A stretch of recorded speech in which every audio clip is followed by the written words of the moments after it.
Oh,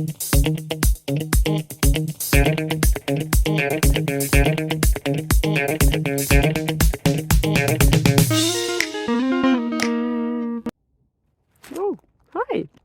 Yeah, today there is a little bit of a perspective change happening because sometimes the answers are in the details, you know. Will it be the case for the next question? Let's see.